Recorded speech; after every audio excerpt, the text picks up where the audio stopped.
Et c'est là à cause des faux frères qui s'étaient furtivement introduits et glissés parmi nous pour épier la liberté que nous avons en Jésus-Christ avec l'intention de nous asservir. Je vais répéter pour une bonne compréhension. Et c'est là, à cause des faux frères qui s'étaient furtivement introduits et glissés parmi nous pour épier la liberté que nous avons en Jésus-Christ avec l'intention de nous asservir. Amen. Amen. Nous pouvons nous asseoir en acclamant la parole très très fort. Comme vous le savez, pour ceux qui ont été ici depuis le début de l'année, le thème général de cette année, le thème de cette année, c'est l'exaucement. Nous sommes entrés dans l'année de l'exaucement et notre passage de cette année, c'est 2 Corinthiens 6, 2. Pour ce mois de janvier, notre thème général, c'est la liberté. Et mon sous-thème de ce matin, la liberté épiée. Et je voudrais que tu répètes après moi, la liberté épiée. La liberté épiée. C'est trop fait, la liberté épiée. La liberté épiée. Comme vous le savez, dernièrement, je vous ai expliqué la liberté dans le sens spirituel.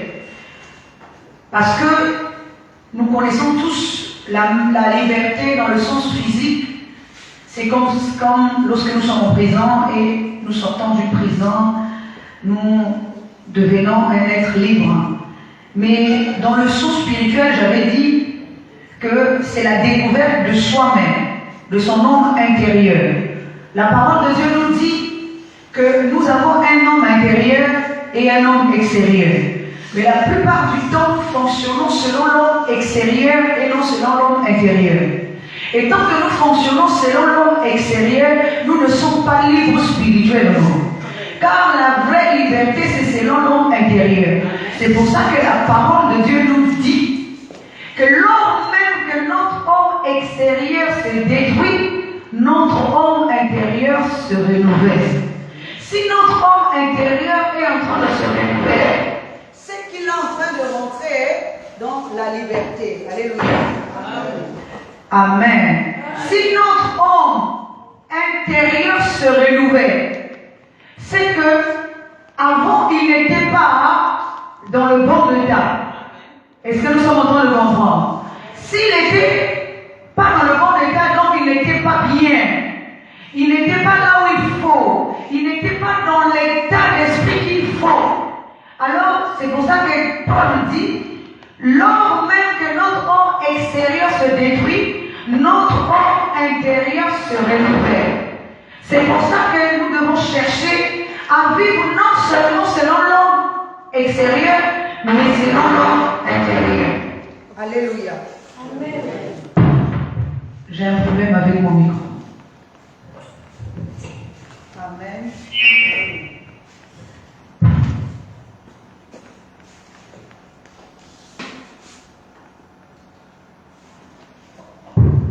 Amen. Alors, ce matin, nous allons parler de la liberté épiée. Comment peut-on épier une liberté? Parce que c'est ça, Paul dit dans le passage que nous avons lu, qu'il y avait des faux frères qui étaient glissés, qui s'étaient introduits parmi nous pour épier notre liberté. Comment vont-ils épier notre liberté? Comment vont-ils épier notre liberté? Parce que nous devons comprendre une chose, que l'homme qui est libre, alléluia, comment cela veut dire quoi? Lorsque nous découvrons qui nous sommes spirituellement, nous n'agissons plus, nous ne parlons plus le même langage que ce que nous étions autrefois. Nous n'agissons plus comme ce que nous étions en train de faire autrefois. Nous devenons une nouvelle créature. Dans cette créature, elle n'est plus assujettie. Cette créature est libre. Parce que c'est pour ça que Paul dit, lorsque nous recevons le Seigneur, nous devenons une nouvelle créature. Mais si nous devenons une nouvelle créature, c'est que nous sommes libres de la première créature que nous étions. Nous étions hier esclaves. Mais lorsque nous sommes devenus une nouvelle créature, nous ne sommes plus esclaves du corps qui était autrefois là. Nous sommes sortis du corps là. Parce que le corps, le premier corps là, nous retenait esclaves. C'est pour ça que le Seigneur nous demande de sortir de ce corps pour rentrer dans un nouveau corps. Ce corps que nous rentrons aussi n'est pas un corps physique, mais c'est un corps spirituel. Alléluia. Parce que nous devenons une nouvelle créature. Comment ça se voit?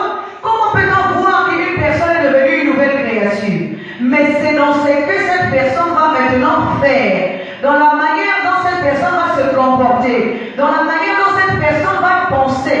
Parce que ce que nous sommes à l'extérieur n'est que le reflet de ce que nous sommes à l'intérieur. Si nous sommes mauvais à l'intérieur, quel que soit le temps que nous pouvons faire, même si nous pouvons afficher de l'hypocrisie tous les jours, mais tôt ou tard, nous allons toujours finir par afficher ce que nous avons intérieurement. Car si l'intérieur est mauvais, l'extérieur aussi finira par être mauvais. Si l'intérieur est bon, l'extérieur finira aussi par devenir bon. Car ce que nous sommes, c'est ce qui vient de l'extérieur. C'est pour ça que même la parole de Dieu nous dit, ce n'est pas ce qui rentre dans la bouche qui souille l'homme, mais c'est ce qui sort de la bouche. Si ton trésor est mauvais, ton intérieur est mauvais, tu sortiras aussi que ce qui est mauvais. Si ton trésor intérieur est bon, tu finiras aussi par sortir que ce qui est bon. C'est pour ça que nous devons savoir qu'est-ce qu'il y a à l'intérieur de chacun de nous. Nous ne pouvons pas dire que mon intérieur est bon et j'affiche un mauvais comportement. Non, ça c'est pas vrai. Alléluia. Acclame le Seigneur très fort. Amen. Si hier nous étions dans l'ignorance, si hier nous agissons selon l'ignorance, la mauvaise compréhension, et que nous sortons de cette ignorance, nous devenons des êtres libres. Parce que la compréhension t'a franchi de l'ignorance. Parce que la compréhension est une lumière qui te sort des ténèbres. C'est pour ça que nous voyons que même dans certaines maisons, dans certains foyers, dans certaines familles, dans certains couples, il y a des problèmes d'incompréhension. C'est parce que soit l'une des personnes, ou l'une des personnes, ou l'une des personnes qui est dans ce couple-là a un problème d'incompréhension. Parce que dans un foyer ou dans une famille, s'il y a des problèmes, s'il y a des querelles, c'est qu'il y a un problème aussi d'incompréhension. Or, l'incompréhension est un mauvais corps. Lorsqu'il rentre dans un couple, lorsqu'il rentre dans une famille, lorsqu'il rentre dans une amitié, il finit par détruire tout le monde. Il va commencer à dire à une personne que c'est l'autre qui est mauvais. Et l'autre aussi va lui dire le contraire, c'est plutôt l'autre qui est mauvais. Et pourquoi? Parce qu'il va s'aimer la zizanie. Et le problème du mauvais corps, de l'ignorance, c'est qu'il veut t'assujettir, il veut t'asservir, il veut aussi asservir l'autre. Ce n'est pas parce qu'il va t'asservir l'autre que toi-même il ne va pas t'asservir. De la même manière qu'il asservira l'autre, il finira aussi par t'asservir toi-même. Alléluia. Amen. Nous allons parler des faux frères. Je ne vais pas parler des frères que tu vois physiquement. Amen. Parce que ton frère physiquement n'est pas ton ennemi. Si on t'enseigne que ton frère physique est ton ennemi, on t'a menti. Alléluia. Ton frère physique n'est pas ton ennemi. Parce que la parole est claire. La parole dit nous n'avons pas à lutter contre la chair ni le sang, mais contre les esprits méchants qui sont dans les lieux célestes. Le lieu céleste ici, c'est toi et moi. Parce que dans le ciel physiquement là, il n'y a pas Dieu. C'est que si les mauvais esprits existent, c'est qu'ils existent également dans toi et moi. Si les bons esprits existent, ils existent aussi dans toi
Mais est-ce que je cherche un bel avenir spirituellement? Parce que je dois chercher maintenant un bel avenir spirituellement. Je ne veux pas attendre de mourir un jour pour trouver ce bel avenir. Je ne veux pas attendre de mourir un jour pour faire la paix autour de moi. Parce que mon ennemi n'est pas mon frère ni ma soeur physiquement. Mais mon ennemi, c'est l'esprit qui anime mon frère. Mon ennemi, c'est l'esprit qui anime ma soeur. Parce que cet esprit-là est l'esprit. Pourquoi anime-t-il ma soeur ou mon frère contre moi? C'est parce que moi aussi je suis un esprit. Et puisque je suis un esprit qui n'est pas assujetti, mais qui est libre. Alléluia. Je vais te dire encore quelque chose. On ne peut pas assujettir quelqu'un qui est déjà assujetti. Si tu es déjà dans une prison, on ne peut pas encore te mettre dans une autre prison. Mais si on cherche à te mettre dans une prison spirituelle, c'est que tu es un être libre qu'on veut aller récupérer pour mettre dans une prison. C'est pour ça qu'on parle d'épier la liberté. Comment peut-on épier une liberté? C'est là notre question de ce matin. Alléluia. Ça veut dire que lorsque je suis libre spirituellement, j'ai atteint une dimension spirituelle, un état d'esprit de liberté. Je ne m'assujettis pas à quoi que ce soit. Parce que la parole de Dieu nous dit que nous devenons esclaves de ce qui a triomphé de nous. Or, la jalousie peut triompher de nous. La haine peut triompher de nous. La colère peut triompher de nous. L'impudicité peut triompher de nous. Mais lorsque tous ces esprits triomphent en nous, nous devenons un temple maudit. Je ne parle pas d'un temple physique. Parce que dans la maison de Dieu, il ne peut pas avoir de cohabitation. Il ne peut pas avoir Dieu à l'intérieur et d'autres esprits qui y résident aussi. Donc nous devons maintenant nous libérer de tous ces esprits pour devenir un être libre. Mais l'esprit du mort ou du mal ne va pas fuir. L'esprit du mal va contrôler tes mouvements. L'esprit du mal va contrôler tes faits et gestes. Parce que tout ce que tu vas faire, ce n'est pas seulement physiquement, mais c'est aussi spirituellement. Parce que lorsque tu seras en colère, même si c'est à l'intérieur, même lorsque tu auras de la haine ou de la jalousie pour quelqu'un, c'est une porte, c'est une faille que tu ouvriras. Et le diable qui est juste à côté, parce que le diable n'est pas à l'extérieur de toi, il est aussi toujours à l'intérieur de toi. Il contrôle tes mouvements, il épie tous tes faits et gestes spirituellement parlant. Lorsque tu te gardes de la droiture, tu te gardes un peu, il va te saisir. Alléluia. Il va te saisir. Il va te saisir.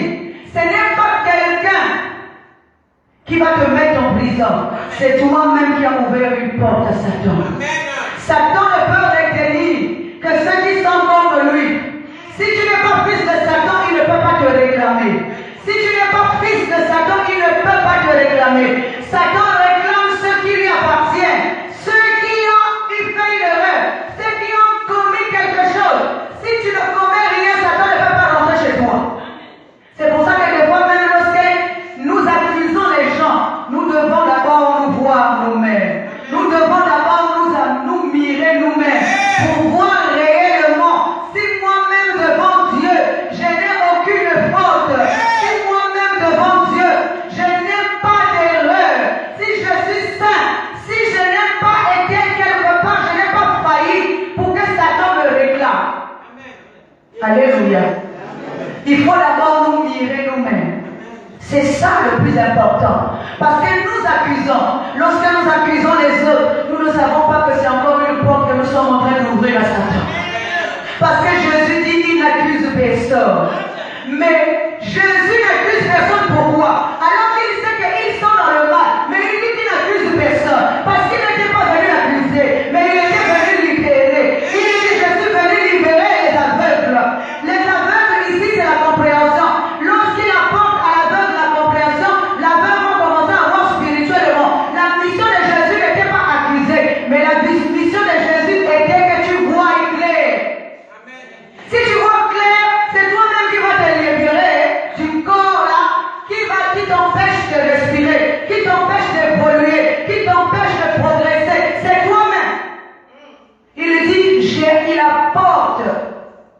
la délivrance, pour que tu puisses voir. C'est pour ça que même à ses disciples, la Bible dit, lorsqu'il parlait en parabole, il fallait qu'il leur ouvre l'esprit afin qu'ils comprennent les Écritures.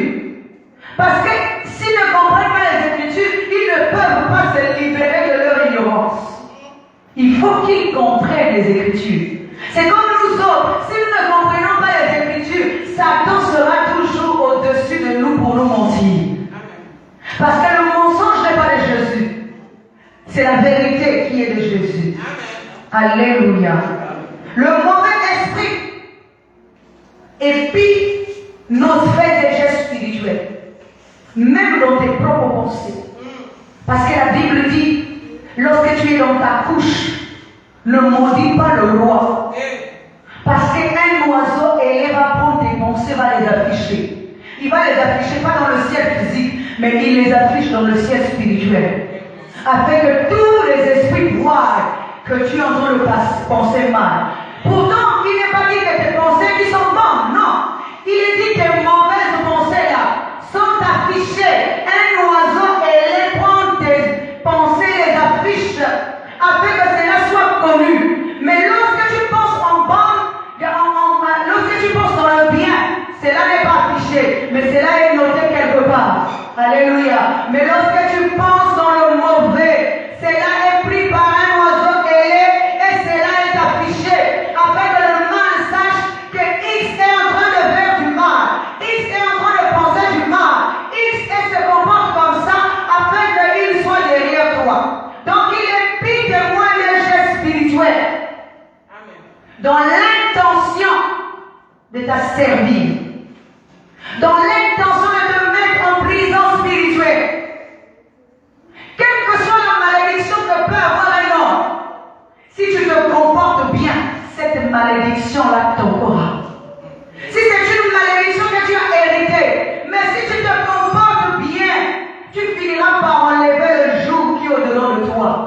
C'est pour ça que la Bible dit, lorsque Isaac a transmis sa bénédiction auprès de son fils Jacob, comme c'était une bénédiction qui n'appartenait pas à Jacob, c'est par ruse que Jacob a reçu cette bénédiction. Lorsque son frère est arrivé, il n'y avait plus de bénédiction pour son frère. Mais la Bible nous dit, quand Esaü lui a demandé, Père, n'avais-tu que cette seule bénédiction?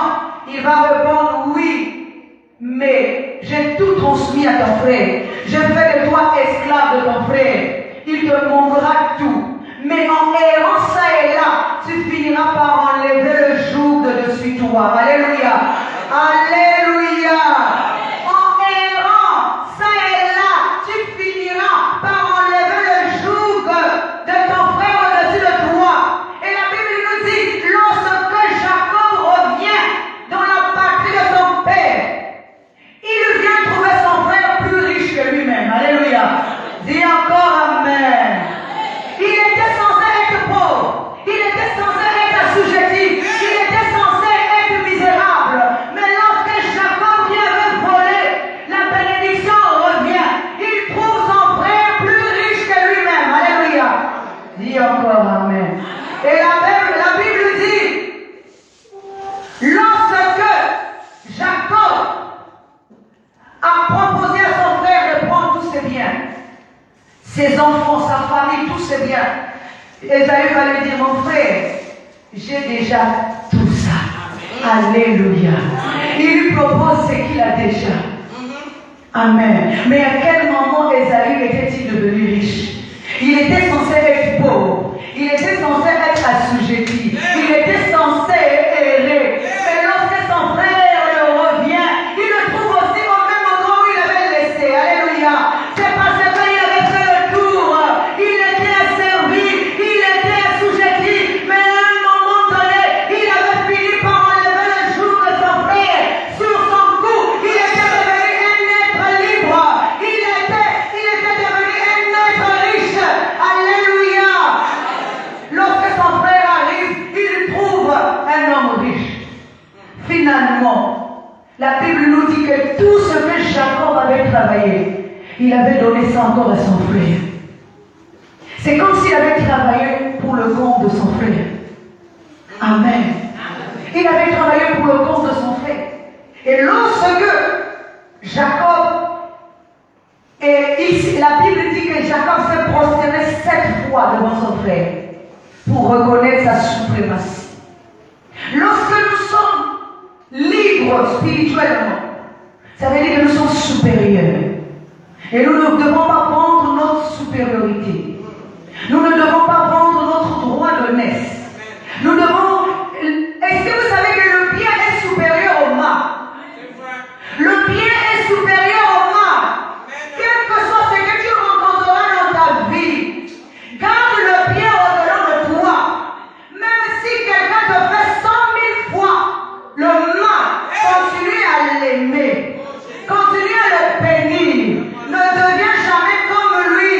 Ne fais pas ce qu'il t'a fait. C'est là, c'est juste pour t'enlever ta supériorité. C'est pour te prendre le bien que tu avais. Pour que tu échanges avec ce qu'il avait. Lui, il va prendre ce qui était en toi pour que lui, toi, tu prennes ce qui était en lui. Mais ce n'est pas la personne physique, mais l'esprit qui est en train de l'utiliser parce qu'il veut seulement prendre le corps du bien qui est en toi. Attention à ce que nous faisons. Attention à ce que nous entendons. Tout ce que nous entendons n'est pas bon pour notre esprit. Nous devons faire le tri pour pouvoir garder ce qui est meilleur et rejeter ce qui est mauvais. Même le Seigneur lui-même avait rejeté les dires de Pierre. Lorsque Pierre lui disait, partout tu iras, j'irai avec toi. Mais le Seigneur avait su que celui qui est en train de parler là, ce n'est pas Pierre, mais c'est Satan à travers Pierre. Nous devons avoir un discernement. Ce n'est pas parce que mon frère est en train de parler que forcément c'est lui qui parle. Mais ça peut être Satan qui parle à travers lui. Ce n'est pas parce que c'est ma soeur qui a parlé que c'est forcément c'est elle. Mais Satan peut parler à travers n'importe qui, comme Dieu aussi peut parler à travers n'importe qui. Alléluia. Les faux frères se sont introduits au milieu de nous. Ça ne veut pas dire dans le sens physique, mais ça veut dire à l'intérieur de mon frère. Parce que si je veux sauver mon frère, je dois voir qu'à l'intérieur de mon frère là, il y a un mauvais esprit qui est en train de l'utiliser. Mon frère n'est pas mon ennemi.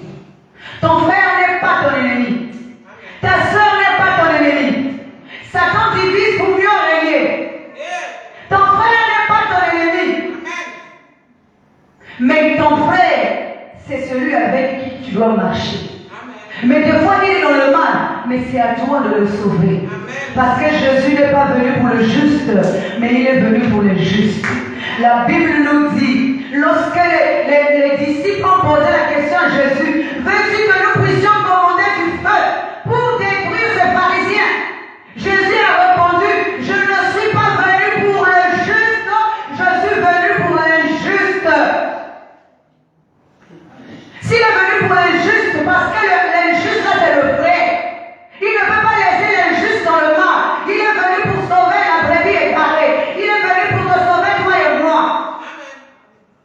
S'il n'est pas venu pour nous, nous ne serons pas là.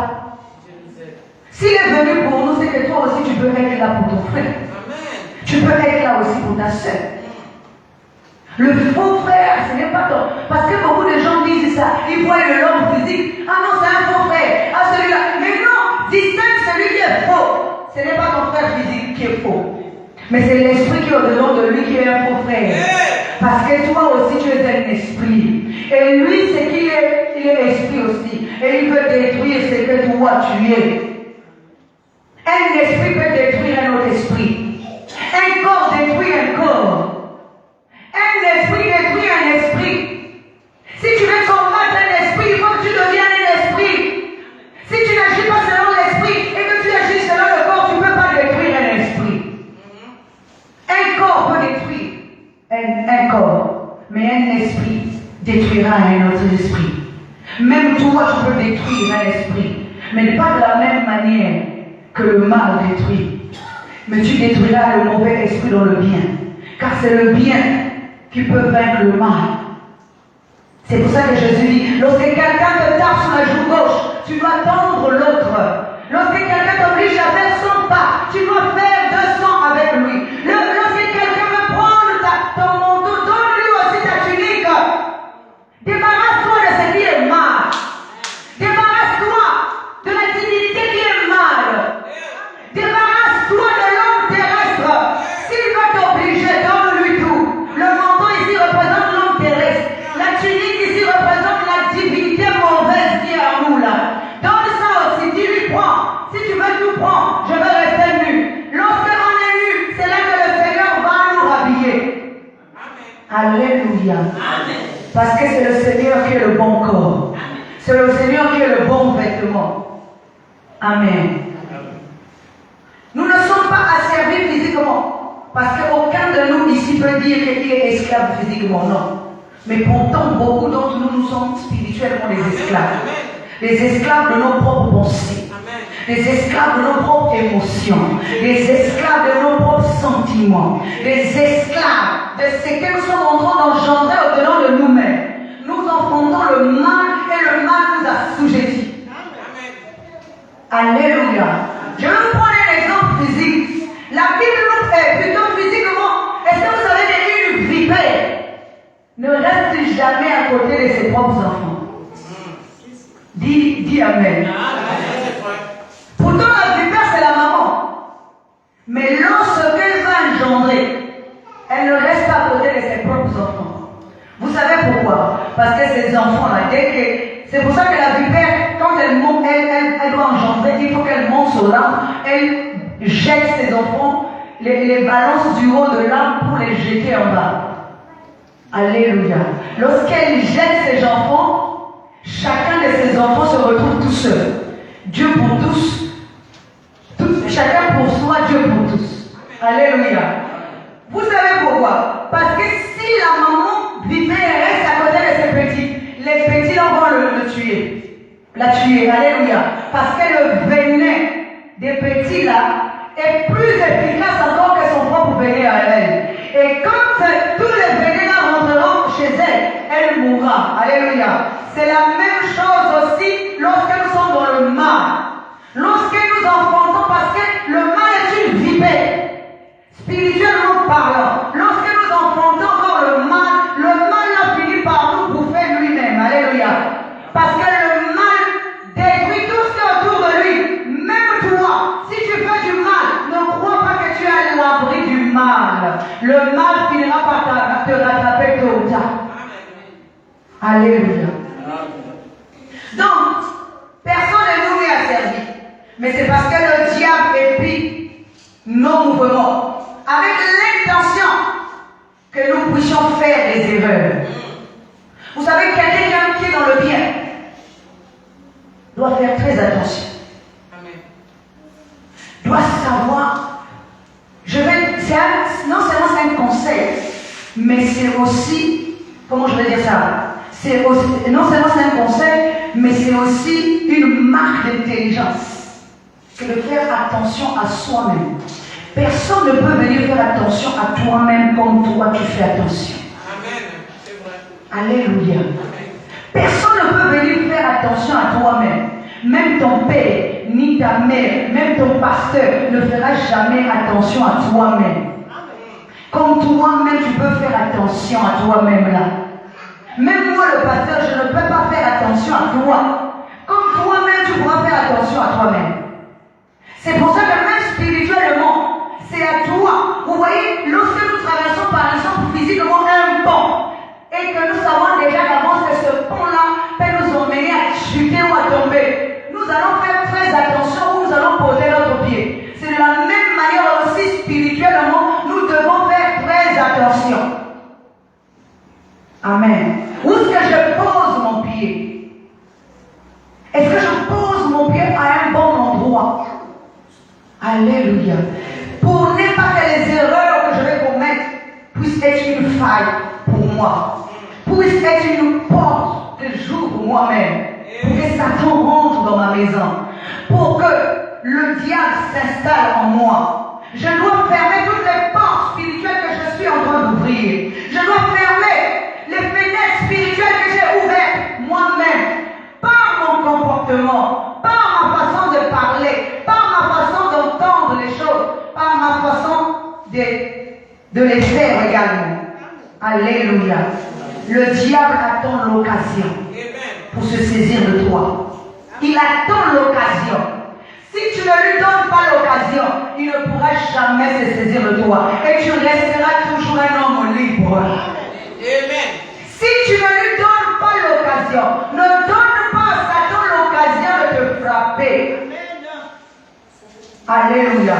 C'est pour ça que vous voyez par exemple dans la vie, quelqu'un qui fait une erreur devant tout le monde. Et ensuite il est étonné lorsque les gens sont en train de le critiquer. Mais ne sois pas étonné. Parce que c'est toi qui as donné aux gens l'occasion de parler de toi.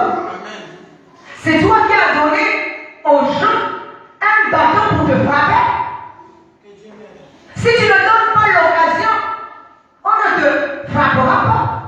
Je prends un exemple. Si quelqu'un bordait et qu'on le traite de bordel, il va se dire, on est en train de me critiquer, mais c'est toi qui as donné l'occasion à ces gens-là de te taper dessus. Si tu donnes déjà aux hommes physiques l'occasion de te taper dessus, combien de fois à Satan, combien d'occasions tu lui as donné pour qu'il te saisisse, pour qu'il te servisse, pour qu'il t'utilise, ou encore pour qu'il te manipule. Alléluia. Le diable n'est pas ton ami. Le diable n'est pas ton père. Le diable n'est pas ton ami. Il épie tes mouvements. Il épie tes faits et gestes pour que il te saisisse et qu'il t'assujettisse. Attention à ce que tu fais. Veille sur toi-même. Veille sur tes pensées. Veille sur tes sentiments. Veille sur tes émotions. Veille sur tout ce que tu incarnes. Parce que c'est ça le plus important. Je vais vous prendre l'exemple de 3 personnages de la Bible. Alléluia. Amen. Acclame le Seigneur cette fois.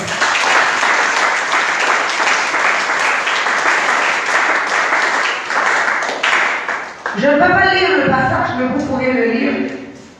Genèse 37, de 12 à 16.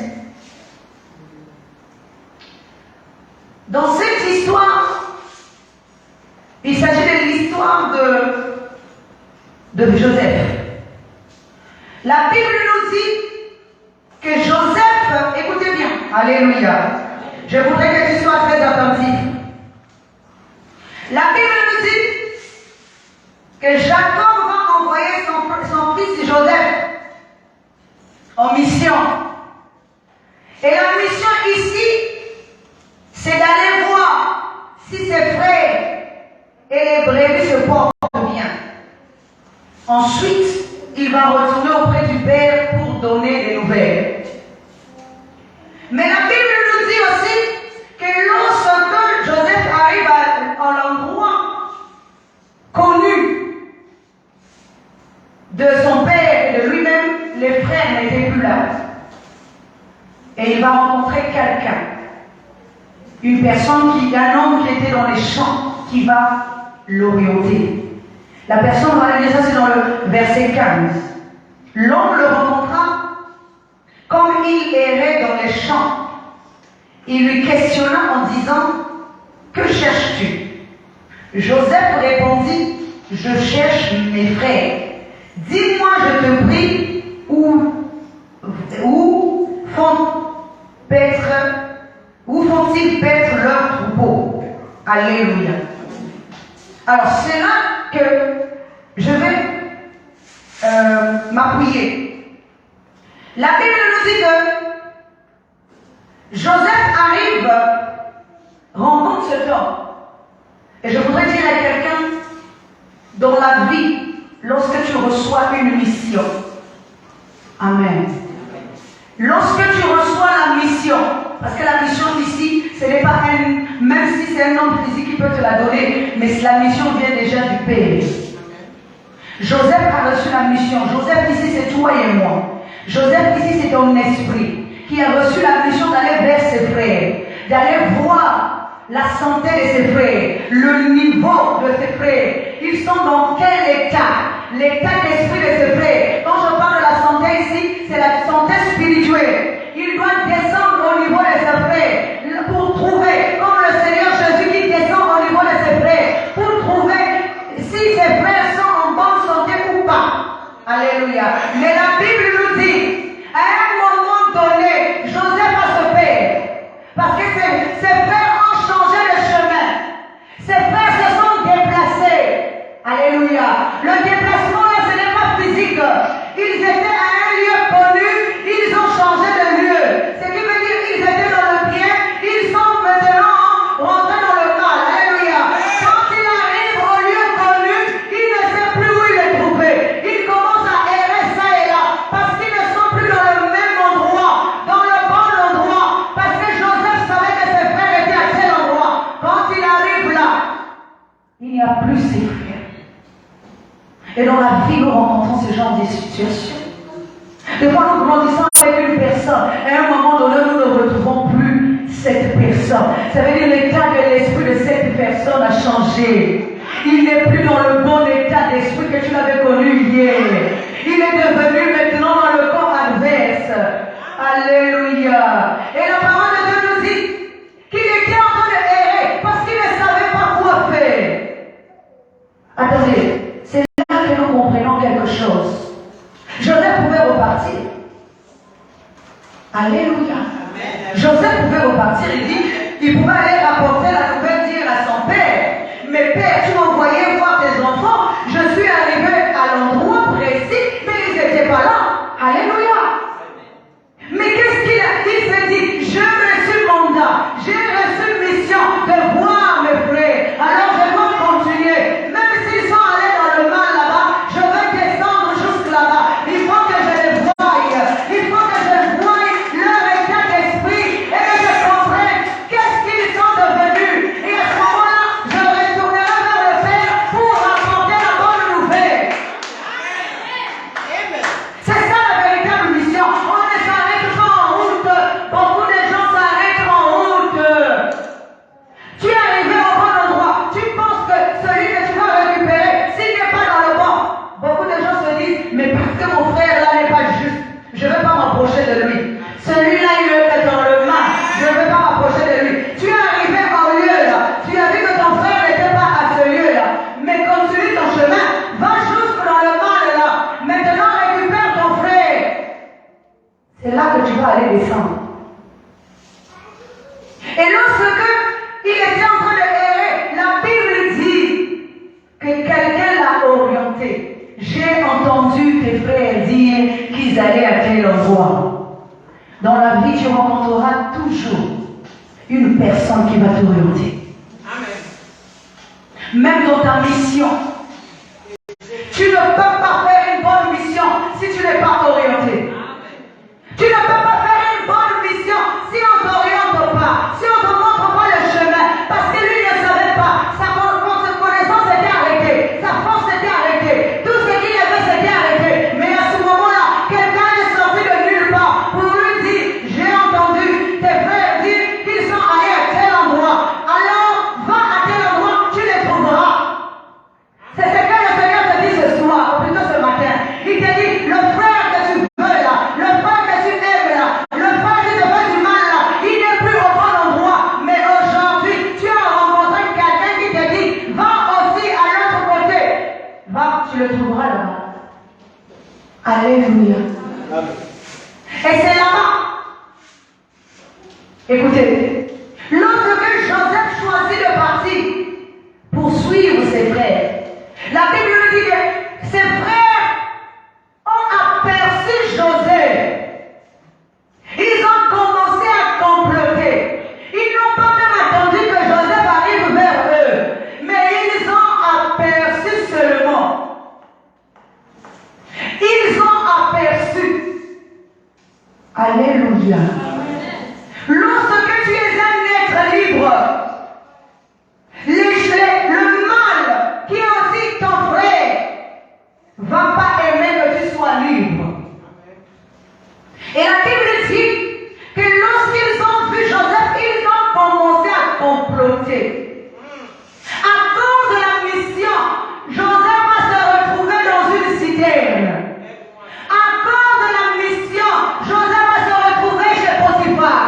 Joseph va se retrouver esclave à cause de la mission qu'il acceptait. Joseph va se retrouver dans la cité.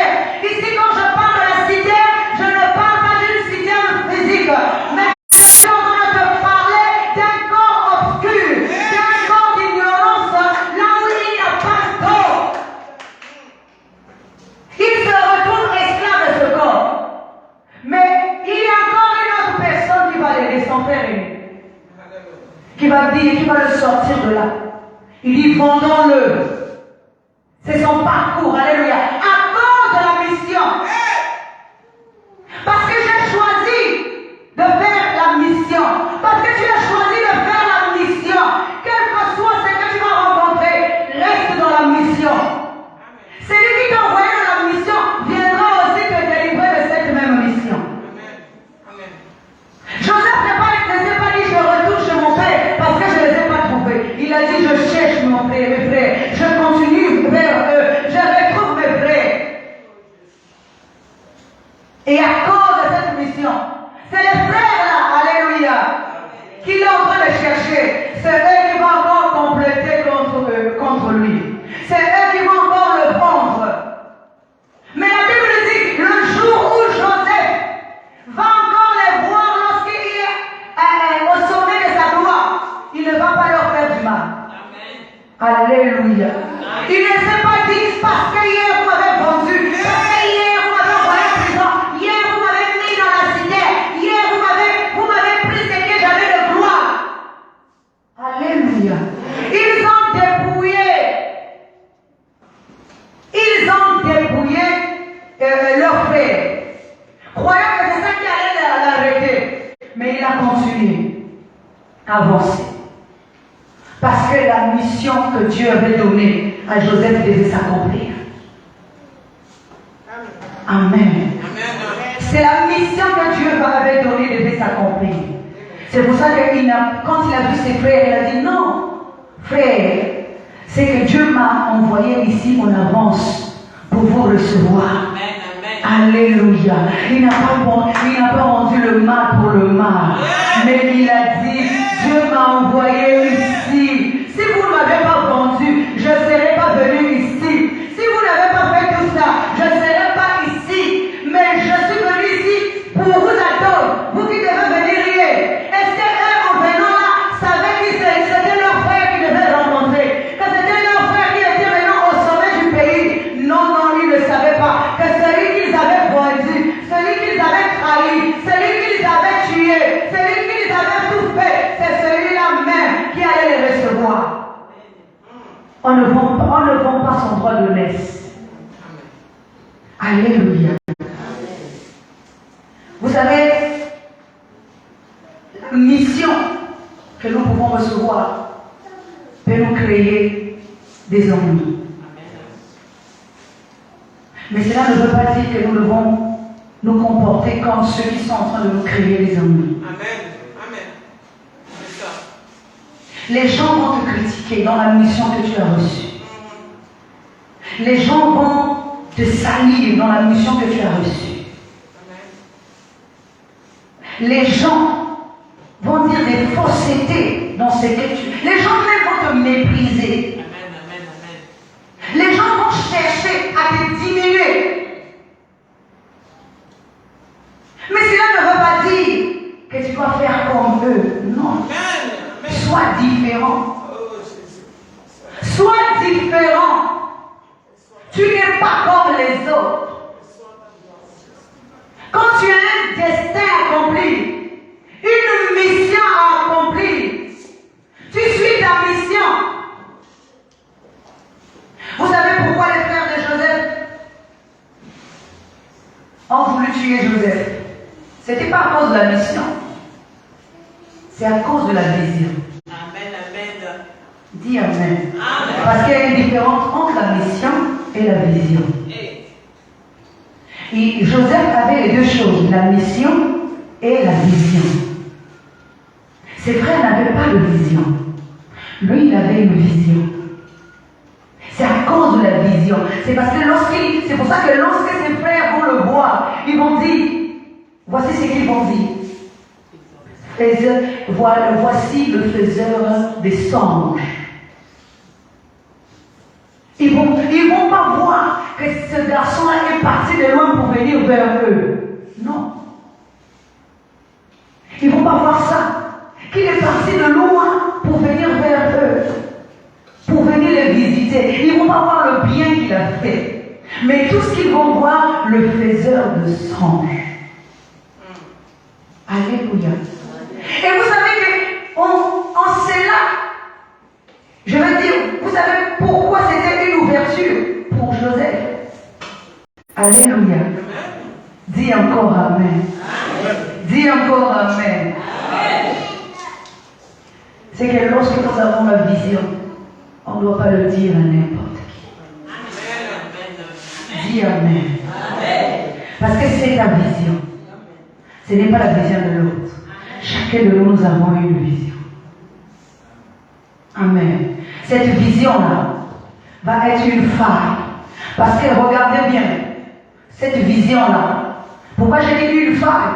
Parce que dans cette vision, Joseph devait se retrouver à la tête de ses frères. Ce qui veut dire qu'il devait être supérieur à tous ses frères. Or, en devenant supérieur à ses frères devaient maintenant être inférieurs à lui. Même son propre père, même sa mère, devait être inférieur à lui. Amen. C'est là qu'a été la faille, parce que ça a suscité maintenant la jalousie. Est-ce que nous sommes encore en train de comprendre? Parce que l'aîné qui était là, les frères qui étaient là, le papa qui était là, commence à dire donc quoi? Tu veux dire que nous on viendra se prosterner devant toi? Amen. L'erreur de Joseph n'est pas d'avoir reçu la vision, mais de l'avoir dit. Alléluia. Dis encore Amen. C'est pour ça que beaucoup d'entre nous sommes combattus. Parce que nous avons reçu une vision et nous avons commencé à dire à tout le monde. Alléluia. Et tous ceux qui ont entendu, je ne parle pas de toi physique, mais tous les esprits. Amen. Je vais vous donner un autre exemple pour que vous puissiez comprendre. J'ai mon frère cadet, celui qui vient après moi. À une époque, on voulait faire à tout prix qu'il voyage. Est-ce que vous savez que plusieurs fois, nous avons essayé les voyages dans tous les sens, ça ne marchait pas.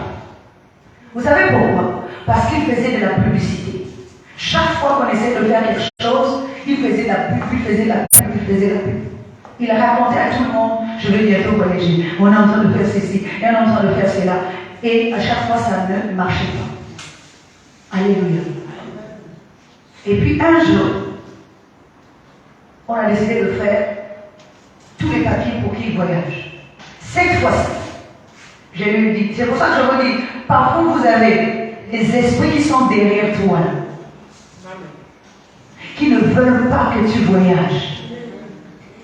Qui ne veulent pas. Ce sont ces esprits-là qui épient tes faits et gestes. Alléluia. Mais tu ne le sais pas. Mais quand toi-même tu racontes, parce qu'ils attendent seulement que ça sorte de toi. Ils attendent seulement que ça sorte de ta bouche. C'est pour ça que même le blanc dit, les murs ont le oreilles. Les murs ont les oreilles. Mais toi tu parles à tout. Je ne parle pas seulement de ton frère physique, mais je parle à tous les esprits. Tous les esprits sont autour de toi. Attendent seulement que tu ouvres ta bouche. Ça veut dire que tu as ouvert une porte. Et pour mon frère, Dieu m'entend. Quand nous avons pris maintenant la décision, cette fois-ci, je lui ai dit, tu ne parles pas. C'était la seule fois qu'il n'a pas parlé de sa vie. Et c'est la seule fois que ça marche. Alléluia. Dis encore Amen. Vous savez pourquoi? Je vais vous raconter encore une chose. Avant qu'il ne voyage, j'avais fait un songe.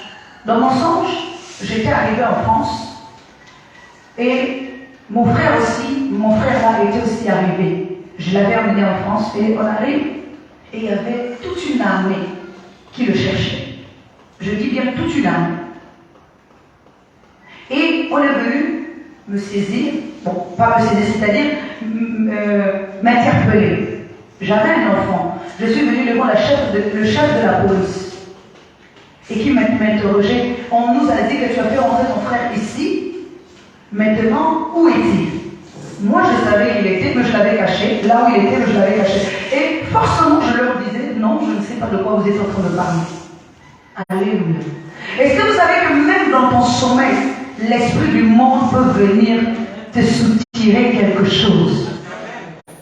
Il va prendre l'image d'une personne que tu aimes. Il va prendre l'image de quelqu'un que tu vas raconter quelque chose. Tu as l'impression que tu es en train de parler avec un frère ou avec une sœur, mais en réalité, ce n'est ni lui, ni quelqu'un que tu connais, mais c'est l'esprit du monde qui a pris l'image de la personne afin que tu te dévoiles.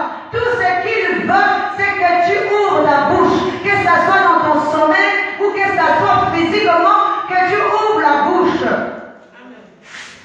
Et quand tu as ouvert la bouche, il a saisi l'occasion. Parce qu'il épie tous tes mouvements.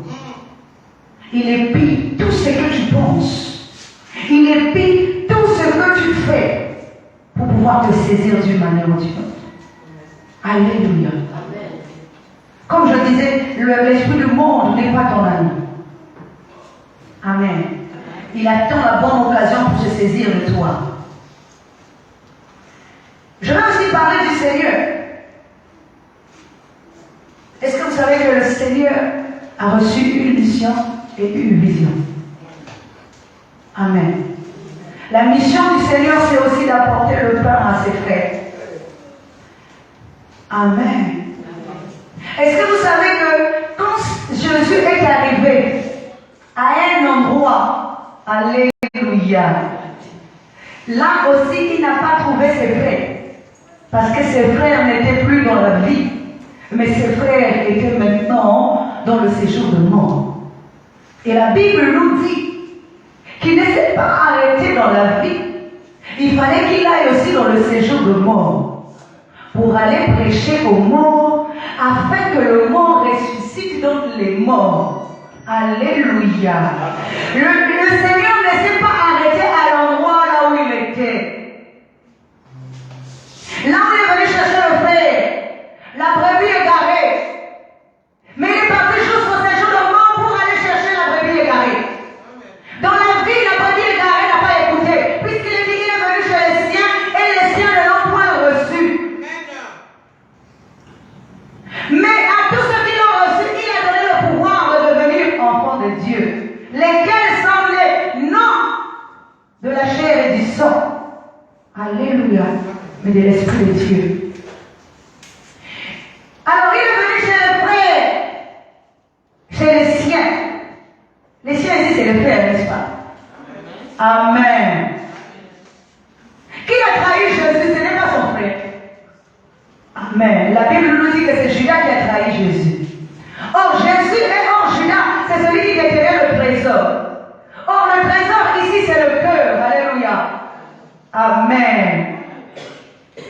C'est lui qui détenait, mais Jésus n'a jamais dit que parce que X là va me trahir, que je le chasse d'ici. Non. Il a dit à Judas, fais ce que tu dois faire. Parce qu'il y a certaines choses qui doivent s'accomplir. Pour que la grandeur de Dieu se fasse voir. Alléluia. Il y a la mission. Jésus a apporté du pain à ses frères. Jésus a apporté du pain à ses frères, alors que Joseph était juste allé visiter ses frères. Mais Jésus a apporté aussi du pain, c'est-à-dire un corps qui va les sortir de la mort pour les ramener. C'est pour ça qu'il y a une différence entre Joseph et Jésus. Parce que Joseph, c'est l'esprit qui descend vers la chute, qui fait la chute, et Jésus, c'est celui qui va remonter. C'est pour ça qu'il vient avec le pain. Nous allons prendre un autre exemple pour que vous puissiez comprendre. La Bible dit qu'il est le pain qui est descendu du ciel. Physiquement, il n'est pas un pain. Mais spirituellement, il est un pain qui est descendu du ciel. Alléluia. Mais comment nous constatons le pain?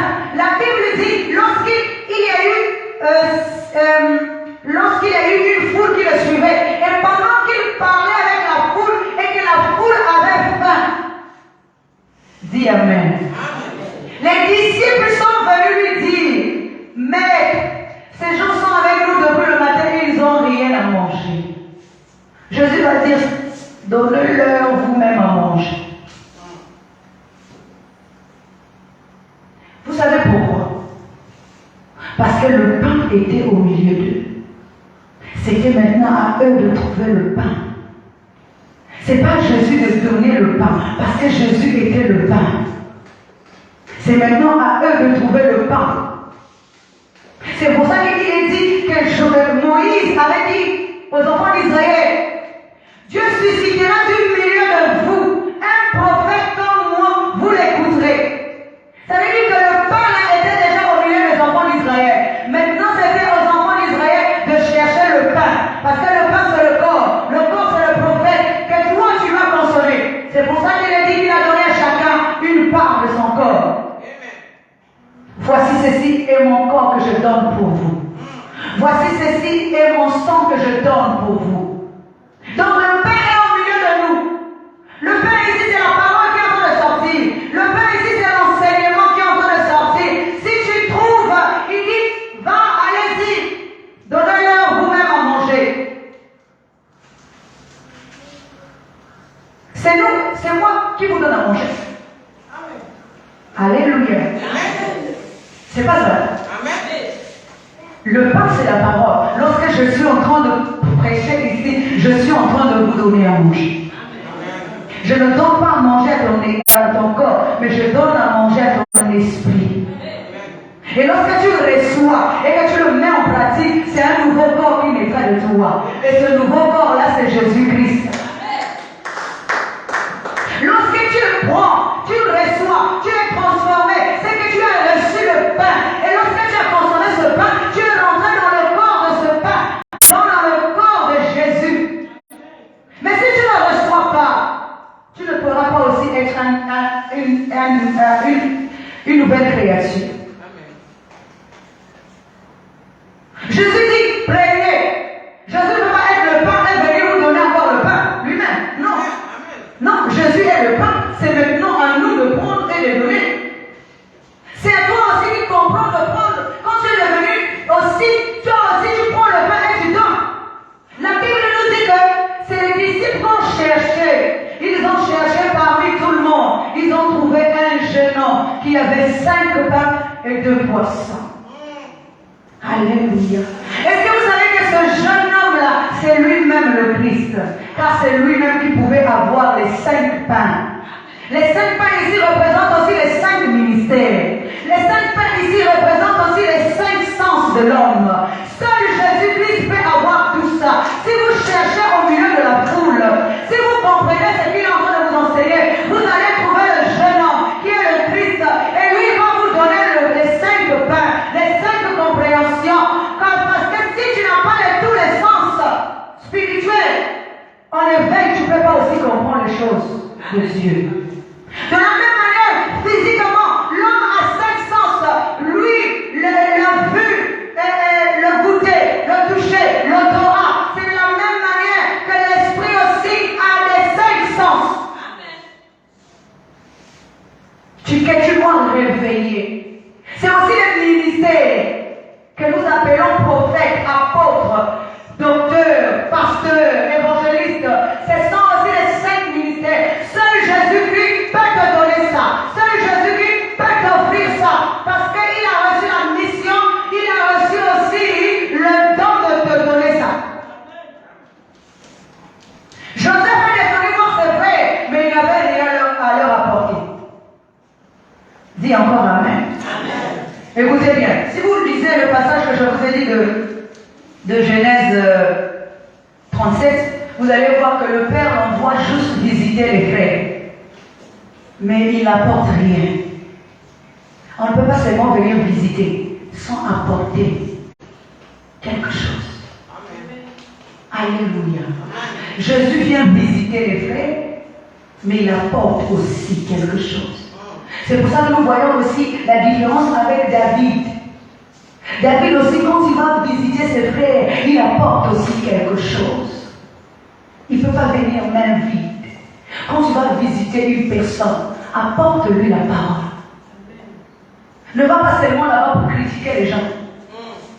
Parce que quand tu vas critiquer les gens, tu apportes la mort à cette personne et tu t'apportes à toi-même aussi la mort. Mais quand tu vas là-bas, ne va pas visiter quelqu'un pour voir seulement avec les yeux, mais apporte à la personne que tu visites la parole de Dieu. Parce que lorsque tu vas lui parler de Dieu, tu lui apportes un pain qu'il va consommer en esprit. Même s'il voulait s'écarter, mais tu le ramènes. Tu ne vas pas visiter quelqu'un physiquement. Tu vas visiter quelqu'un spirituellement. Vous savez, la différence entre notre culture africaine et la culture européenne. Un Européen, quand tu l'invites, quand il vient chez toi, il viendra toujours avec un présent. Soit une bouteille de vin, un bouquet de fleurs, des chocolats. Tu l'invites pour manger. Mais lui aussi, il t'apporte quelque chose, un gâteau. Mais nous, lorsque nous sommes invités, nous venons comme ça. Vous voyez ce que je veux dire? Parce que c'est dans notre culture. Mais dans la culture européenne, quelqu'un que tu invites viendra toujours avec quelque chose. Un bouquet de fleurs, des fruits. Il viendra toujours avec quelque chose. Il vient, c'est toi qui l'invites, mais il vient avec quelque chose. Mais nous, quand nous sommes invités, nous n'allons sans rien. Parce que c'est dans notre culture. Et quand tu arrives chez le blanc, il ne va pas comprendre. Alléluia. Amen. Mais n'empêche, Jésus vient chez toi. Il ne vient pas sans rien. Quand Jésus rentre chez toi, c'est pour te transformer. C'est pour te donner un nouveau corps. C'est pour te sortir du corps que tu as là, que tu sois libre. Mais quand tu te donnes la liberté, ce n'est pas pour que tu te laisses encore assujettir. Parce que Jésus ne délivre pas deux fois. Amen. Jésus ne délivre pas deux fois, Jésus délivre une fois. Je te répète encore, Jésus délivre une fois. Amen. Vous savez pourquoi? Je vais vous dire une chose. Une fois, j'étais en train de lire un passage. Dans ce passage, c'est un passage d'Ézéchiel, je crois chapitre 37. Non, 16, quelque chose comme ça. Ou 37, 16, bon bref.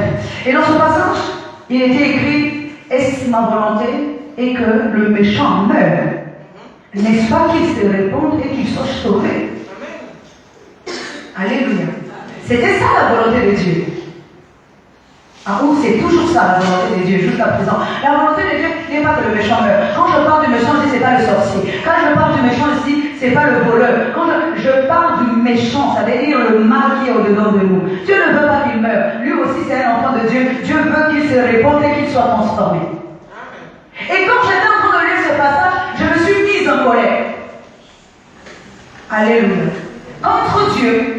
C'était tout à au début de ma spiritualité. Je me suis mise en colère. Je dis, Seigneur, alors si ta volonté est que le méchant ne meure pas, donc après qu'il ait tout fait, qu'il ait manipulé tout le monde dans le monde entier, tu veux encore le sauver celui-là? Alléluia. Je dis, mais à quoi ça sert finalement de faire du bien si lui, tu peux le sauver? Donc moi aussi, je veux faire du mal pour que moi aussi je sois sauvé avec lui. Et vous savez ce qu'il m'a répondu? Il m'a dit non, tu n'as pas bien compris. Lis encore en bas là, en bas. Il y a quelque chose que tu dois lire. Et dans ce que j'ai lu en bas, vous savez ce qui est écrit? C'est qui était écrit. Et le juste ne doit jamais se détourner de sa justice. S'il se détourne de sa justice, il n'y aura plus de justice pour lui. J'ai dit, hein? Vous comprenez? C'est qui veut dire que celui qui comprend tout ne doit jamais faire du mal. Parce que tu connais. Parce que tu as été enseigné. Parce que tu connais ces choses-là. Tu ne vas pas venir me dire, non, je ne connaissais pas. Tu ne diras pas à Dieu, non, je ne connaissais pas. Mais lui, on le sauve parce qu'il ne connaissait pas. Parce qu'il était dans l'ignorance. Parce qu'il n'était pas dans sa nature. Mais toi qui es dans la nature du bien, tu quittes le bien expressement pour aller vers le mal. Mais il n'y aura pas de justice pour toi. Parce que tu connaissais ces choses. Parce que tu savais que tu ne devais pas faire le mal. Alléluia. Amen. Dis Amen. Amen. Alors je vais vous parler de David. Ça c'est pour clôturer. David lui aussi a été envoyé par son père. Il avait une mission. Une double mission. d'aller voir, visiter ses frères, mais aussi d'apporter à manger à ses frères. Mais la Bible dit que lorsque David est arrivé au lieu que son père l'avait indiqué, il a bien trouvé ses frères à ce lieu. Alléluia. Mais le problème, c'est que quand il est arrivé à ce lieu-là, ses frères étaient en pleine bataille. Mais ils n'avaient pas de force. Ils étaient en train de combattre quelqu'un qui était plus grand que eux, géant que eux. Alléluia. Amen. Mais la Bible dit que David n'a pas apporté les présents, n'a pas donné les présents à ses frères. Il les a d'abord laissés auprès d'un gardien. Alléluia. Amen. Dis encore Amen. Amen. Vous savez pourquoi il a laissé d'abord auprès d'un gardien? Parce qu'il fallait que tout rentre dans l'ordre. Quand tout n'est pas en ordre, on ne peut pas encore donner du pain. Il a d'abord fait garder ça d'abord auprès du gardien. Et vous savez ce qu'il a fait? Il s'est renseigné de ce qui se passait. Amen. Et il s'est renseigné aussi de ce que celui qui va vaincre Goliath obtiendra. Alléluia. Il y a beaucoup de gens qui ne veulent pas se renseigner. Tu ne veux pas t'informer. Maintenant, tu penses gagner ton combat sans t'informer. Alléluia. Il y a deux choses que tu dois t'informer. Qui est ton adversaire? Tu combats avec qui? Qui est-il?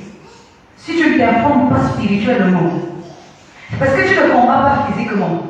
Vous savez, un combat physique, tu peux aller trouver. Si maman, c'est d'ailleurs l'erreur que beaucoup de gens font. Maman Maria parlait du mal de moi. Donc je vais, comme font les mamans africaines, on attache d'abord le pain là, on monte le pain en haut là, et on va là chez la maison de maman Marie. Maman Marie, tu as parlé du mal de moi.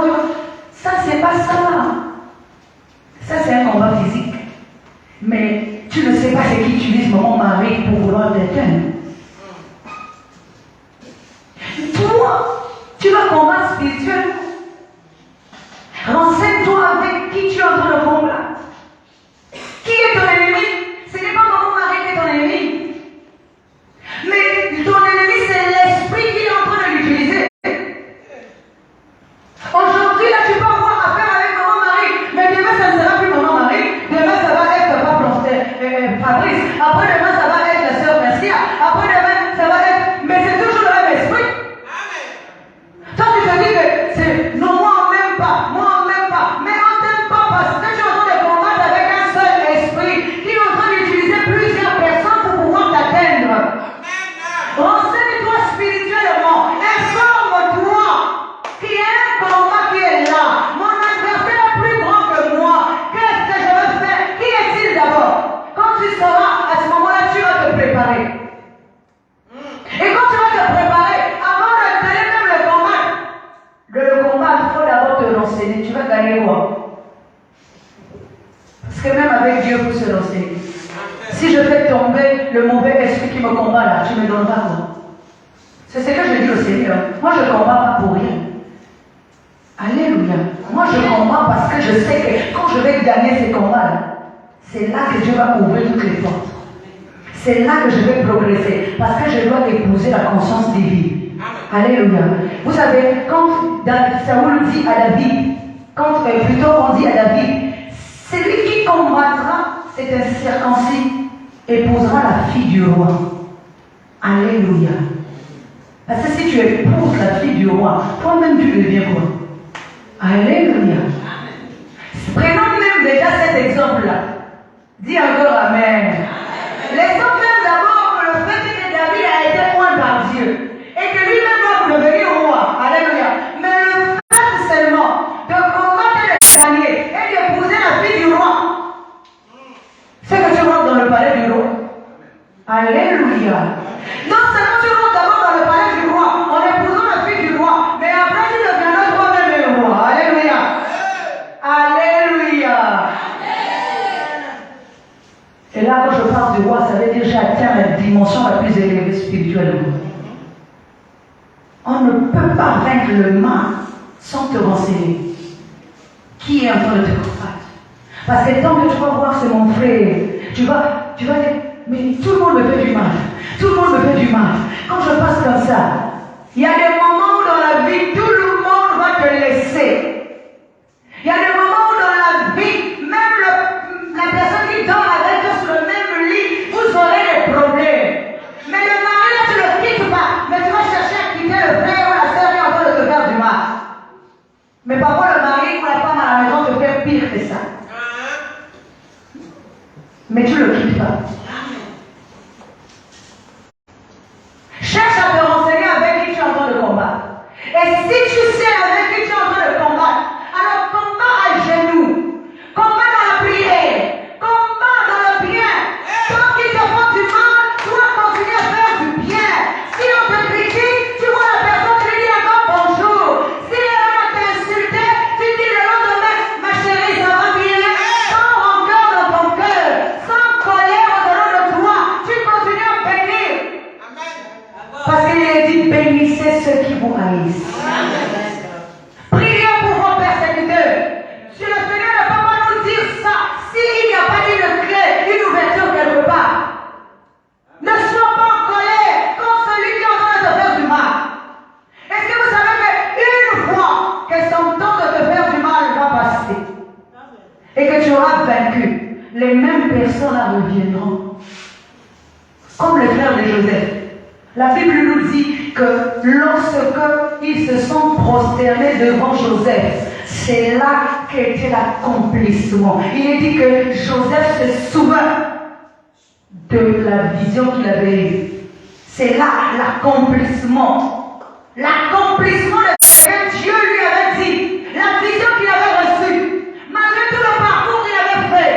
Mais les frères se sont prosternés. Tel que Dieu lui avait montré. La seule erreur qu'il avait faite, c'était de leur dire ça ouvertement. Mais à partir du moment où, mais ça aussi c'était la volonté de Dieu, parce qu'il fallait qu'il accomplisse tout son parcours. Alléluia. Il y a certaines erreurs que nous pouvons faire. C'est pour que nous puissions accomplir notre parcours. Que nous accomplissons notre destin. Chacun de nous, nous avons un destin.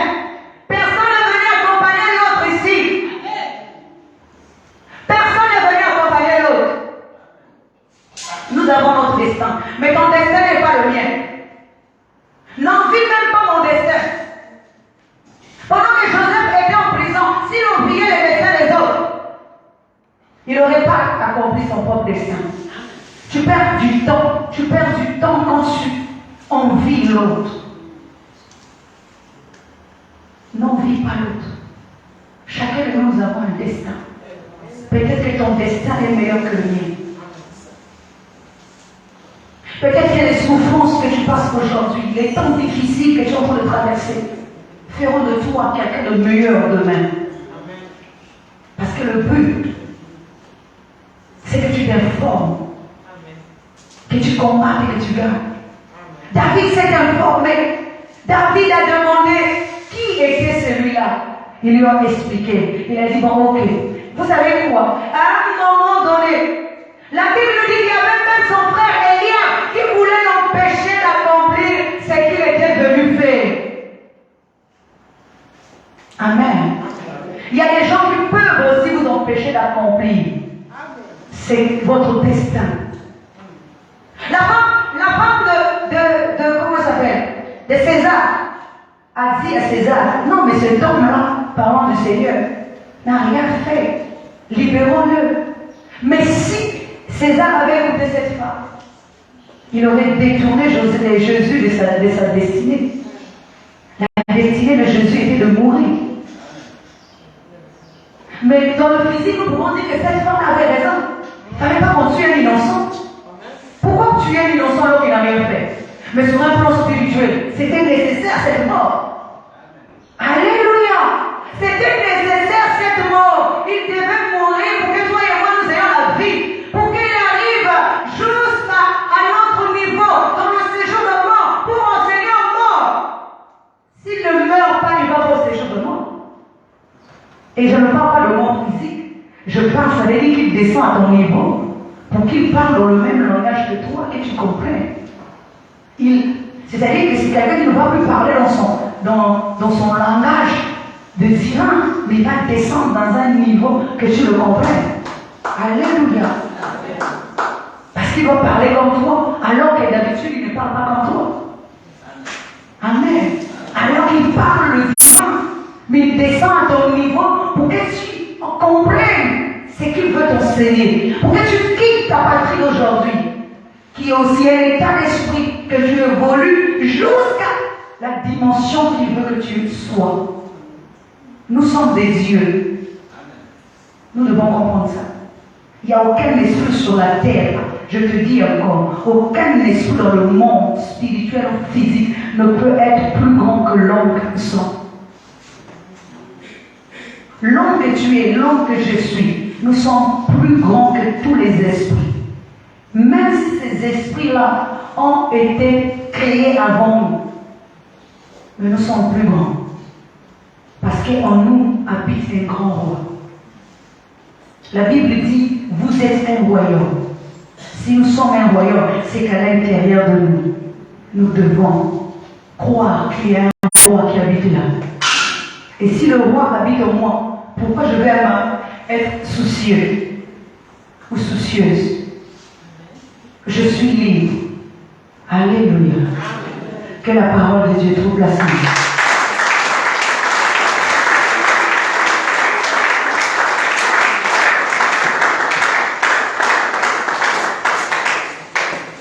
Alléluia. Nous sommes de